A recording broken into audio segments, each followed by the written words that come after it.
Hi, I'm Chris Humphries. I'm chairman of UK Skills. I've been chairman since 2000, and I led the bid to win London's the right to hold the WorldSkills event in 2011. And I'm Simon Bartley. I'm the Chief Executive of UK Skills and of WorldSkills London 2011. And whilst not Chief Executive at the time, I was part of the bid team that went out to Melbourne in 2006, and now I'm having to live what I promised in those days. So what are you two doing here in Calgary? Well, there are a number of different roles. My principal role is liaison with other nations that we're working with, linking up with sponsors and our WorldSkills Premier Experience delegates. We have about 80 senior people from right across the UK, and supporting the UK ministers who've been out here to assess WorldSkills in order to help them understand what we've got to do in 2011. But my job here is principally as advisor and sort of guide to this. The work is done by Simon, the Chief Executive, and his team, and he can tell you what he does.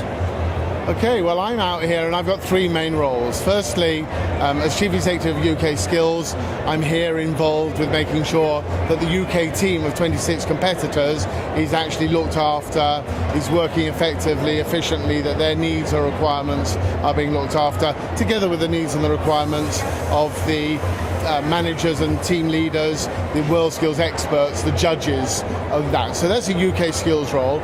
I also am out here with a big team from WorldSkills London 2011 who are actually going to be putting this event on in 759 days, and they're out here embedded within the Calgary team and the WorldSkills International team so that they can learn how to put on a skills show like this. And my third role is I sit on the board of WorldSkills International as an ex officio board member as the next host, and for that reason I'm involved in a whole series of WorldSkills International meetings, such as talking to delegations from countries that are not yet members of WorldSkills International who would like to have information to join, and I'm interested, of course, because I want them to join in time for coming to London. So a three-part job, as well as assisting Tris and the VIPs and the sponsorship as well. The other thing worth saying is that WorldSkills 2011 is a big event. We're talking about an event that's going to cost somewhere between 30 and 40 million pounds. We have a board of directors who are responsible and accountable for the management of that money. Some of it's government money, but a large proportion of it will be private sector sponsorship. And so we've brought our new board members out here to actually get their first experience in an event, so they know what they're responsible for and can actually ensure they do the right things when they're running the business when we get back home for the next 2 years. How can we raise the profile of skills in the UK? Well, let me start with a couple of thoughts. I mean, the first thing is, and we see it starting to happen now, is we need all political parties actually to get the plot. You know, the fact is that we've put far too much emphasis on academic skills in the UK.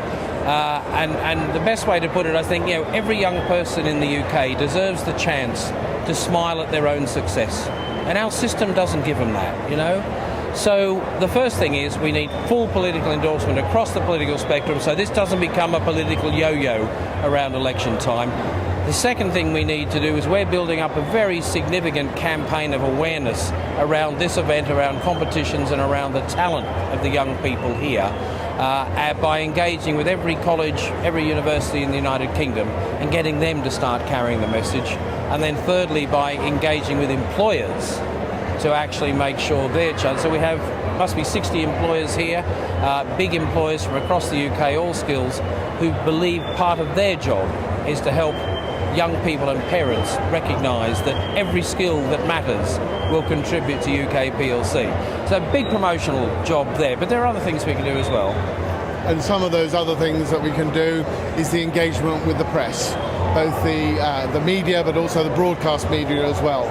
So we are working and historically have worked very well with trade press and with regional press, local press. As you can imagine, if you have a competitor who's been successful from Aberdeen who's come out here, or from the southwest or from Belfast, actually the press in those areas are really interested in a local story. So we've historically worked at that. But also if we've got a competitor out here in cabinet making or in hairdressing, there's a whole type of press that's interested in cabinet making or joinery or in any of the other skills, automobile, auto trader, for instance. So there's quite a lot of work that we do with those, and we've been historically successful.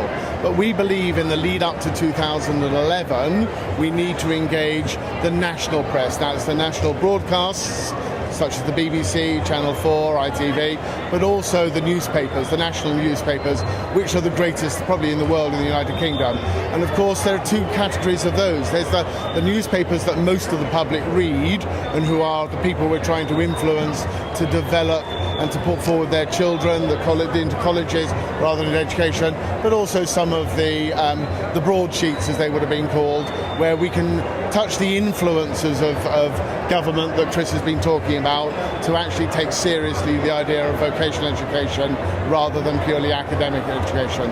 So that's an enormous amount of work that we're doing. A little bit of it for here, using here as a starting point, but also for London 2011. And just finally on that one, the issue is not only to keep it a great secret in the United Kingdom and open it up in the United Kingdom, but of course the British media and press is being highly regarded around the world. So we can actually help the whole WorldSkills International movement by coming up with ways of using the internet, using Facebook and Twitter, as well as using BBC World or BBC World Service. And lots of the newspapers are now published in countries around the world, Financial Times, Guardian. So let's get into those and influence countries in all continents of the country.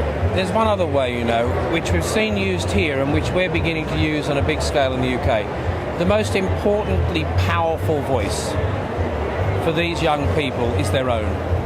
Now, they're incredibly articulate. They're able to demonstrate from what's happened to them how they've been able to build a life that is the envy of many. And by them acting as their own champions and providing opportunities for them to speak to young people through every opportunity we can get, we know we can have a huge impact on their own voice and their own... Because, to be honest with you, we will get the change if the young people get it. Everyone else will follow because their power of their voice, their decision making actually will make the difference. So the final thing for me is to make sure we create a powerful voice for the very young people here. We had a fantastic event here yesterday. 5 young people with one of the world's greatest thinkers in new technology and development, Don Tapscott. They were stars. And one of them was a UK delegate who was one of our chefs from a previous event. We need to get their voice heard across the UK because young people will listen.